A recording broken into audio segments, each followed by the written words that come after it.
Hello students. इस chapter के part 3 में बेटा मैंने आपको एक्सप्लेन किया था न्यूट्रिशन इन ह्यूमन बींग्स, और आज की क्लास में that means part 4 of this chapter मैं आपको एक्सप्लेन करूंगी about nutrition in grass eating animals and nutrition in amoeba. Okay, nutrition in grass eating animals. बच्चों, ग्रास ईटिंग एनिमल्स को basically हम क्या कहते हैं? हर्बीवोरस एनिमल्स कहते हैं। ऐसे एनिमल्स जो कि घास या प्लांट से रिलेटेड मटेरियल को ईट करते हैं, खाते हैं, ऐसे एनिमल्स को हम क्या कहते हैं? Herbivorous animals. अब जितने भी ग्रास ईटिंग एनिमल्स हैं जैसे कि काउज, बफेलोज एक्सेट्रा, ये क्या ईट करते हैं? ग्रास ईट करते हैं, ठीक है। और ये जितने भी ग्रास ईटिंग एनिमल्स हैं ये फटाफट क्विकली ग्रास को स्वेलो करते हैं। दैट मीन्स जल्दी जल्दी जो भी ये घास खाते हैं उसको जल्दी जल्दी निगल लेते हैं, ठीक है। और ये जो खाते हैं ग्रास, दैट मीन्स जो खाना ये खाते हैं इसको ये स्टमक के कौन से पार्ट में स्टोर करते हैं? दैट इज र्यूमन, ठीक है।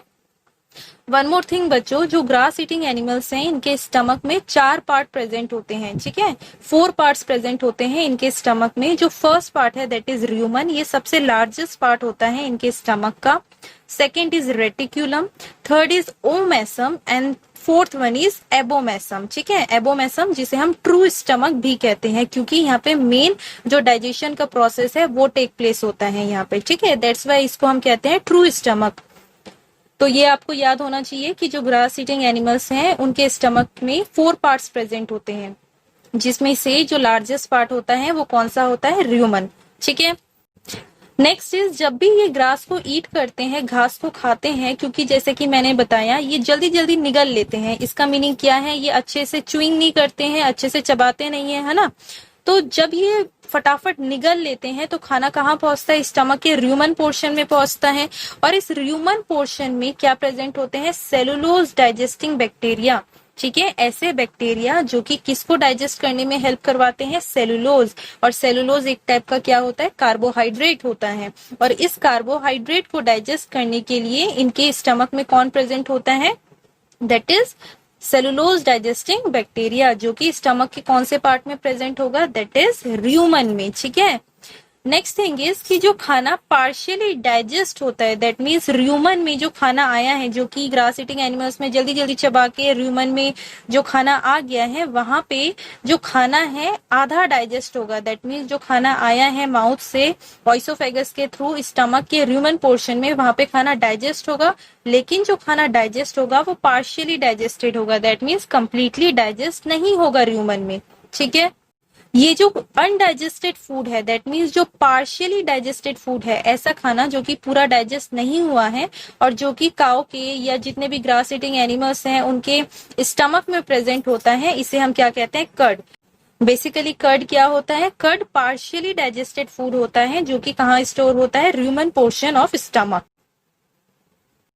ये जो कर्ड है ये दोबारा से ग्रास ईटिंग एनिमल्स के माउथ में भेजा जाता है, ठीक है। आपने देखा होगा जितनी भी गाय या भैंसे होती हैं वो बैठ के हमेशा चबाती रहती हैं, ठीक है, कंटिन्यूअसली च्युइंग करती रहती है। ऐसा क्यों?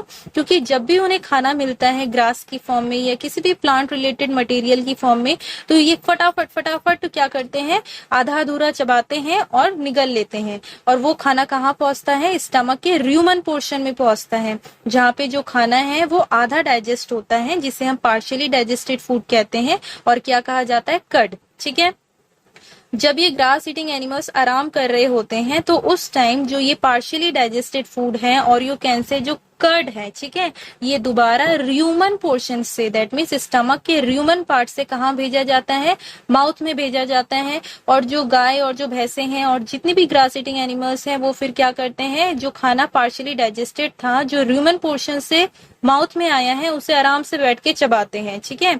अच्छे से चबाने के बाद फिर वो खाना कहाँ भेजा जाता है? अगेन ऑइसोफेगस के थ्रू स्टमक में भेजा जाता है। अब जो खाना जाएगा वो र्यूमन पोर्शन में नहीं जाएगा, वो कहाँ जाएगा? जो और 3 मैंने पार्ट आपको बताए थे उन पोर्शन में जाएगा, ठीक है। कौन से पार्ट में जाएगा? Let's see here. जैसे कि बच्चे यहाँ पे मैंने बताया था कि र्यूमन के अलावा देखो कौन कौन सा पोर्शन प्रेजेंट है स्टमक में, that is reticulum, omasum, abomasum, ठीक है। जो खाना माउथ में ये ग्रास ईटिंग एनिमल्स अच्छे से चबा लेते हैं, उसके बाद जो खाना है ऑइसोफेगस के थ्रू माउथ से होते हुए कहाँ पहुंचता है, स्टमक के दूसरे पार्ट्स में पहुंचता है। दैट इज कौन कौन से part, that is reticulum, omasum और एबोमेसम। सेकेंड टाइम में जो खाना है वो रूमन में नहीं आता है, ये आपको याद होना चाहिए बच्चों, ठीक है। और इस प्रोसेस को हम क्या कहते हैं बेटा, रूमिनेशन। रूमिनेशन समझ में आया, एक ऐसा प्रोसेस जिसमें जो अनडाइजेस्टेड फूड है स्टमक से दोबारा माउथ में आता है ग्रास ईटिंग एनिमल्स के, ठीक है। और ये जो ग्रास ईटिंग एनिमल्स है उन्हें जो फूड मटेरियल है, जो पार्शियली डाइजेस्टेड फूड है, उसे दोबारा से च्यूइंग करते हैं, ठीक है, उसको स्मॉलर पार्टिकल्स में उसको ब्रेक डाउन करते हैं with the help of their teeth, और फिर उसके बाद स्टमक में भेजते हैं। This complete process is known as rumination. तो ऐसे लिविंग ऑर्गेनिज्म जिसमें कि रूमिनेशन प्रोसेस टेक प्लेस होता है, ऐसे एनिमल्स को हम क्या कहते हैं, रूमिनेंट्स। क्लियर है। जो कर्ड है जो कि सेकेंड टाइम च्यूइंग करने के बाद, दैट मीन्स जो पार्शियली डाइजेस्टेड फूड माउथ में दोबारा से च्यूइंग करने के बाद स्टमक के दूसरे पोर्शन में जो भेजा गया था, दैट इज रेटिकुलम, ओमेसम और एबोमेसम में, ठीक है, यहाँ पे ये कंप्लीटली डाइजेस्ट हो जाता है, ठीक है। डाइजेस्ट होने के बाद इसे कहाँ भेजा जाएगा, इसे भेजा जाएगा स्मॉल इंटेस्टाइन में, और स्मॉल इंटेस्टाइन में जाके जो खाना है वहां पे कंप्लीट डाइजेशन हो जाता है। जैसे मैंने न्यूट्रिशन इन ह्यूमन बींग्स में भी बेटा आपको समझाया था कि जो डाइजेशन का प्रोसेस है वो कहाँ पे कंप्लीट होता है, then your answer will be small intestine. Similarly in case of ruminants में भी जो डाइजेशन कंप्लीट होता है वो कहाँ पे होता है, स्मॉल इंटेस्टाइन में। ओके, ठीक है। जैसे कि मैंने बताया बेटा कि जो सेलुलोज प्रेजेंट होता है, सेलुलोज जो कि एक टाइप का कार्बोहाइड्रेट होता है जो कि ग्रास में प्रेजेंट होता है, ठीक है, उसको डाइजेस्ट करने के लिए इन रूमिनेंट्स और यू कैन से ग्रास ईटिंग एनिमल्स के स्टमक में सेलुलोज डाइजेस्टिंग बैक्टीरिया प्रेजेंट होते हैं जो कि हेल्प करते हैं उस सेलुलोज को डाइजेस्ट करवाने में, ठीक है।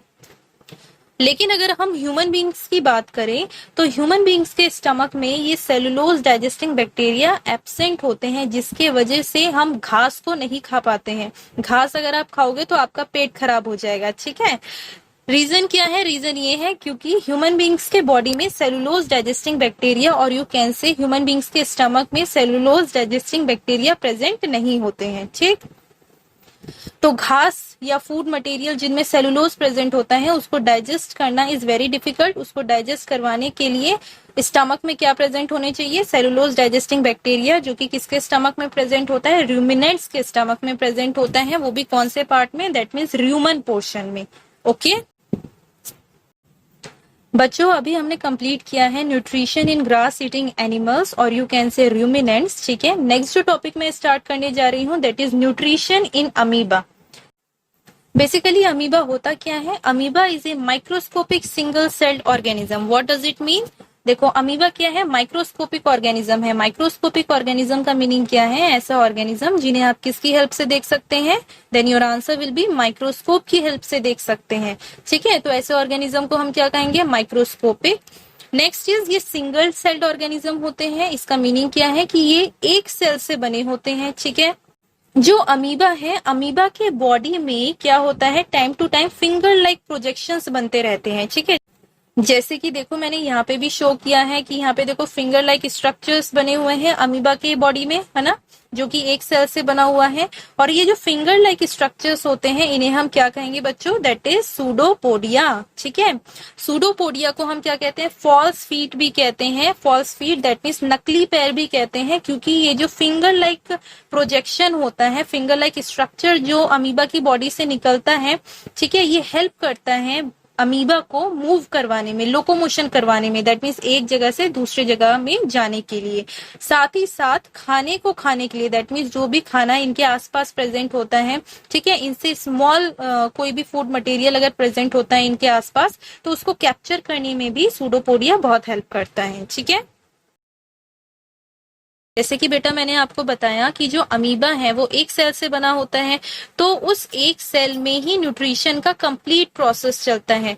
न्यूट्रिशन का कंप्लीट प्रोसेस चलने का मीनिंग क्या है, दैट मीन्स इंजेशन, इंजेशन के बाद डाइजेशन, डाइजेशन के बाद क्या आना चाहिए, दैट इज एब्जॉर्प्शन, एब्जॉर्प्शन के बाद एसिमिलेशन और एसिमिलेशन के बाद इजेशन। ठीक है, ये जितने भी प्रोसेस होते हैं न्यूट्रिशन के, ये अकेला जो अमीबा का सेल है वो परफॉर्म कर पाता है, और इसके जैसे और भी जितने सेल्स होंगे अमीबा के, वो भी ये कंप्लीट प्रोसेस करते हैं सिंगल सेल से। ठीक है, कैसे ये पांचों स्टेप्स चलते हैं, दैट मीन्स ये जो न्यूट्रिशन का कंप्लीट प्रोसेस चलता है अमीबा के एक सेल में, उसे अभी हम समझेंगे। ठीक है, अब देखो पहला जो स्टेप होगा न्यूट्रिशन इन अमीबा में, वो क्या होना चाहिए, इंजेक्शन। बच्चों इंजेक्शन मैंने आप लोगों को पहले भी समझाया है। इंजेक्शन का मीनिंग क्या होता है, जब भी कोई भी फूड मटेरियल आउटसाइड एनवायरनमेंट से बॉडी के इंटरनल एनवायरनमेंट में आता है, that process is known as injection, है ना। सिमिलरली अमीबा के केस में भी देखो, ये वाला जो फिगर मैंने शो किया है, इसमें देखो क्या बताया गया है, इंजेक्शन प्रोसेस को मैंने एक्सप्लेन किया है कैसे। देखो ये जो स्ट्रक्चर है ये अमीबा का स्ट्रक्चर है। ठीक है, यहाँ पे ये जो है न्यूक्लियस शो किया गया है, बाहर का जो लेयर है that is cell membrane, that means outer covering होती है अमीबा के सेल के, जो कि इसे प्रोटेक्ट करती है, बचाती है। ठीक है, जितने भी खराब एनवायरमेंटल कंडीशन है उससे।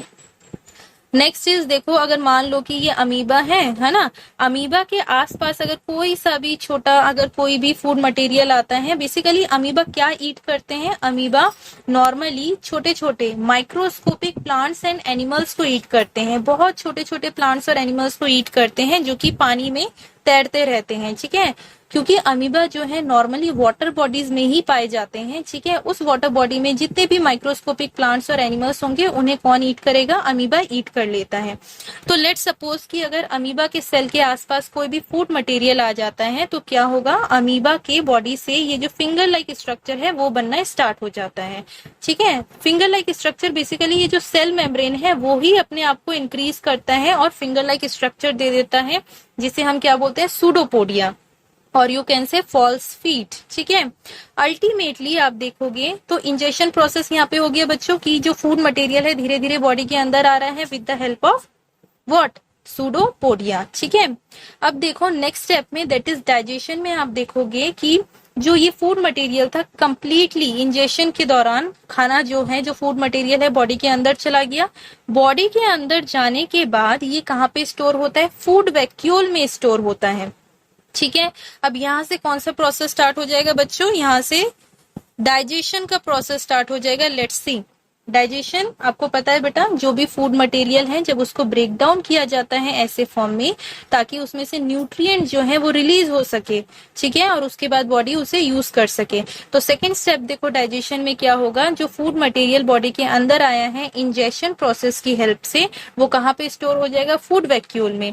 और फूड वैक्यूल में एंजाइम्स होते हैं जो कि सेल के साइटोप्लाज्म से, ये जो पिंक पिंक दिख रहा है ना, ये साइटोप्लाज्म है, और ये क्या होता है बच्चों, जो कि आप हायर क्लासेस में सीखोगे। ठीक है, तो अभी सिर्फ इतना समझो, फूड वैक्यूल में एंजाइम्स प्रेजेंट होते हैं जो कि हेल्प करते हैं जो भी फूड मटेरियल अमीबा ने ईट किया है उसको डाइजेस्ट करवाने में, उसको ब्रेक डाउन करवाने में। ठीक है, next step is absorption. Absorption basically क्या होगा, डाइजेशन प्रोसेस के दौरान जितने भी एंजाइम्स ने फूड मटेरियल को डाइजेस्ट किया है, ब्रेक डाउन किया है इनसाइड द फूड वैक्यूल, उसको क्या किया जाएगा, उसमें से जितने भी न्यूट्रिएंट्स हैं उनको एब्जॉर्ब किया जाएगा by the different part of the amoeba cell. Cell के जितने भी डिफरेंट पार्ट हैं उसको एब्जॉर्ब करेंगे, उसमें से जितने न्यूट्रिएंट्स निकले हैं वो एब्जॉर्ब करेंगे। ठीक है, अब देखो यहाँ पे एक लाइन लिखी हुई है बच्चों, digested food diffuse out of vacuole. इसका मीनिंग क्या है, जितना भी खाना डाइजेस्ट हुआ है वो फूड वैक्यूल के बाहर डिफ्यूज आउट होगा। डिफ्यूज आउट का मीनिंग क्या है, पूरी जगह मिक्स हो जाएगा, from high concentration to low concentration. ठीक है, फूड वैक्यूल में न्यूट्रिएंट्स ज्यादा है तो वहां पे हाई कंसंट्रेशन हो जाएगा न्यूट्रिएंट्स का, और जो फूड वैक्यूल के बाहर वाला पार्ट है वहां पे न्यूट्रिएंट्स कम है तो वहां पे जो न्यूट्रिएंट्स है ट्रांसफर होंगे। That means from food vacuole to cytoplasm में जो न्यूट्रिएंट्स हैं वो मूव करना स्टार्ट कर देंगे। कहने का मतलब ये है बच्चों, एब्जॉर्प्शन सिंपल सा प्रोसेस है। फूड वैक्यूल में जितने भी न्यूट्रिएंट्स प्रोड्यूस हुए थे ड्यूरिंग डाइजेशन, एब्जॉर्प्शन प्रोसेस में जो अमीबा का सेल है उन न्यूट्रिएंट्स को एब्जॉर्ब करता है। ठीक है, next fourth step is assimilation. Assimilation बच्चों आप लोगों को बताया गया था, एसिमिलेशन क्या होता है, एक ऐसा प्रोसेस होता है जो न्यूट्रिएंट्स एब्जॉर्ब किया गया है अमीबा के सेल के थ्रू, अमीबा के सेल ने जो न्यूट्रिएंट्स एब्जॉर्ब किया है अब उन न्यूट्रिएंट्स को यूज करेगा अमीबा का सेल।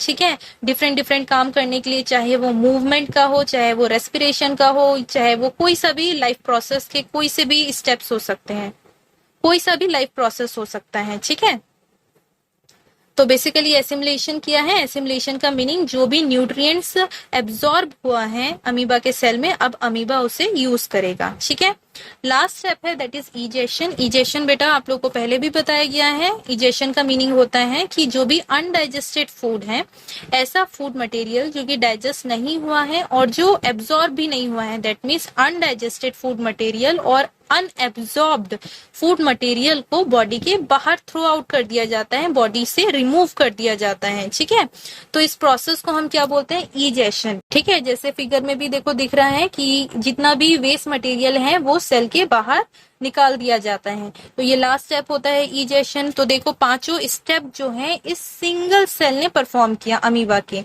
समझ में आया बच्चों? ये जो चैप्टर हमने स्टार्ट किया था that is nutrition in animals and human beings, यहीं पे खत्म होता है। ठीक है,